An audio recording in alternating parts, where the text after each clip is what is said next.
on Red, Hot and Blue.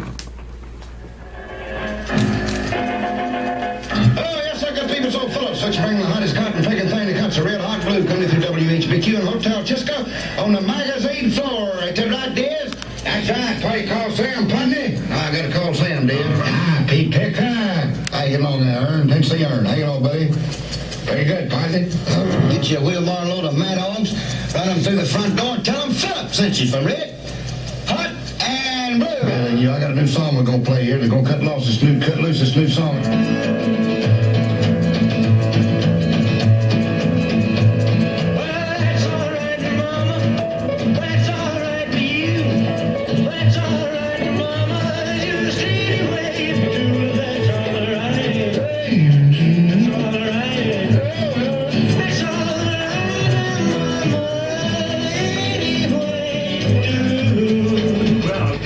I'm sure you know what happened. They say Dewey Phillips started receiving all these phone calls. He had to keep playing that song over and over and over and over and over again. Of course, Sam was excited by that response. You know, he knew he had something here very special. He released the record. Of course, he also signed Elvis to a 3-year recording contract here on Sun Records.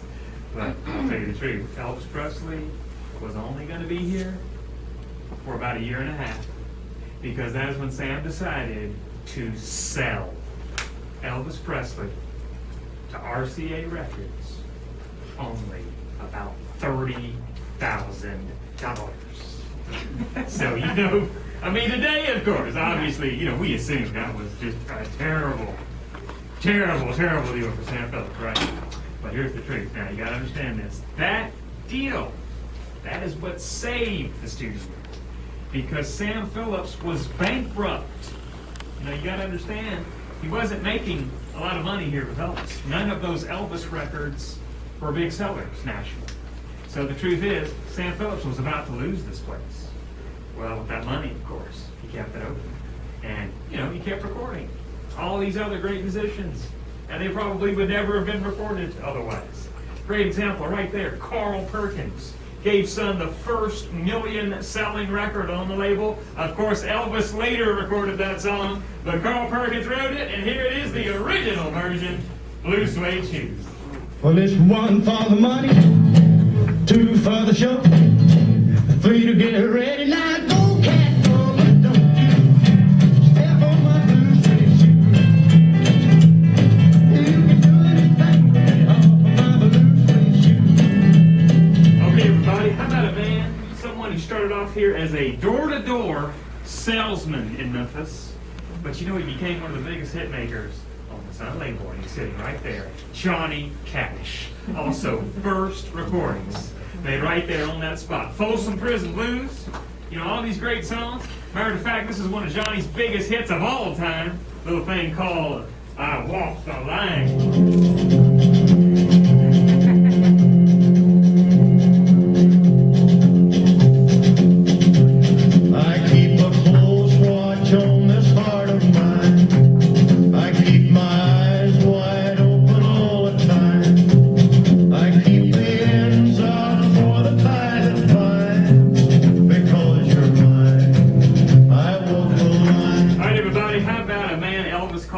His favorite singers. Back there with those sunglasses on, Roy Orbison. This was his first Sun record. Hey, baby, jump over here when you do the ooby-dooby. I'm ooby-dooby, ooby-dooby, ooby-dooby, ooby-dooby. All right, ooby-dooby, of course, the name of that song. And that was 1956, and I got to tell you, that is a big year. Because we also had something else happen that same year, and this is no doubt one of the most incredible events in the history of rock and roll. This was unplanned. This was just a pure coincidence one afternoon. We had all together Elvis Presley, Carl Perkins, Johnny Cash, and a new piano player named Jerry Lee Lewis. There they are all together. Of course, you know that famous photograph, the $1 Million Quartet. And they just started singing, they started playing together. Luckily for us, that was also being recorded, and we can actually listen to this today. And this little piece I'm going to play for you, ladies and gentlemen. You're going to hear Elvis talking about how he had just been to Las Vegas out there. He saw this other entertainer's act. This person was actually singing one of Elvis's songs, Don't Be Cruel.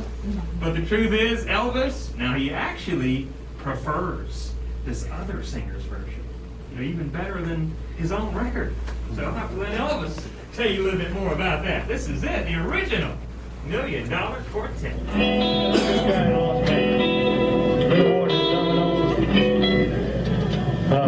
Billy Ward and his Dominoes, there's a guy out there that was doing a takeoff on me. Don't be cruel. He tried so hard until he got much better, boy. Much better than that record of mine. Oh, no, wait now. I mean, it's this way. He was real slender. Oh, but I got to tell you, this person he's talking about here, that was actually Jackie Wilson, the great R&B singer. That's who he saw at Vegas. What key I do it in? What key I do Don't Be Cruel, man?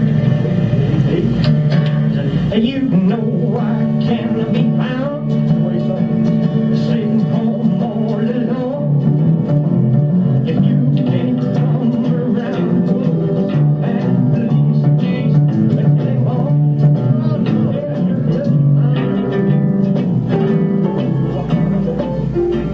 Okay, now here's the thing, though. You got to realize at that moment, most people, they didn't know a lot about Jerry Lee Lewis yet. Of course, it certainly wouldn't be very much longer before Jerry Lee gave Son the biggest selling record in the entire history of the Sun label. And the name of that big hit record, that was Great Balls of Fire. You shake my nerves and you rattle my brain. You got your love, drive a man insane. You broke my will, what a thrill. This race is great balls of fire.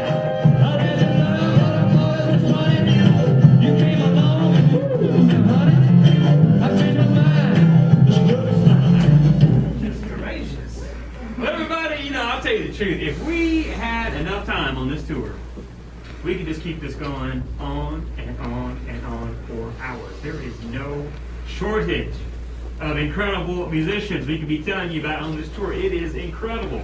Charlie Rich, Conway Twitty, Little Milton, Bobby Blue Bland, Warren Smith, Bill Justice, on and on and on and on. But, the interesting thing is kind of a parallel there between that and the tour, because they're similar in that the studio itself couldn't go on forever either. It was on a little bit of a time limit. 1950 to 1960. That was the entire span of recording here. And I'll tell you what, Sam Phillips never actually owned this place. He only had a 10-year lease. So when that expired, what he did is he moved down the street. He opened another studio, Phillips Recording Service, still there today. His family are operating that studio. Sam, of course, he did pass away eventually. That was about 10 years ago. He was 80 years old at that time. But what you got to understand about this original studio here is when he left it, all these other businesses started moving in and out over the years, and they had nothing to do with music whatsoever. And that's why it's a miracle. The interior of this room stayed virtually unchanged since 1960. And pretty much the way Sam left it. But it wasn't until the late 80s these tours started going. That's really what brought the studio back around. The purpose of that, of course, have you here, celebrate this history together. But here's one thing you got to understand, everybody. This room you're standing in right now, a lot of history, no doubt. But this is not a museum by any means.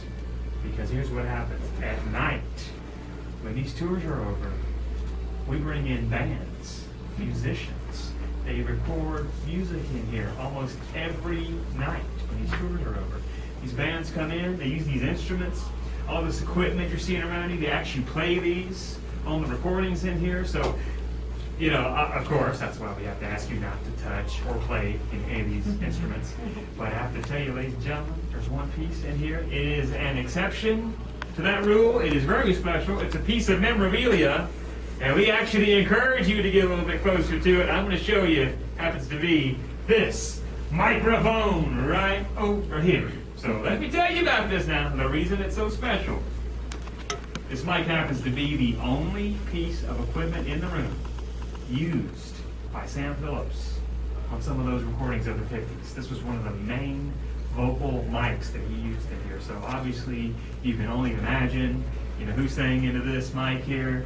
And I see you have your cameras with you, ladies and gentlemen. Well, we only keep it in here for you because this is going to be it. This is going to be a perfect photographic opportunity. You want to do it. And here's what I'm going to do, everybody. This is just to help you out a little bit, just to give you a little extra, maybe inspiration here for this moment.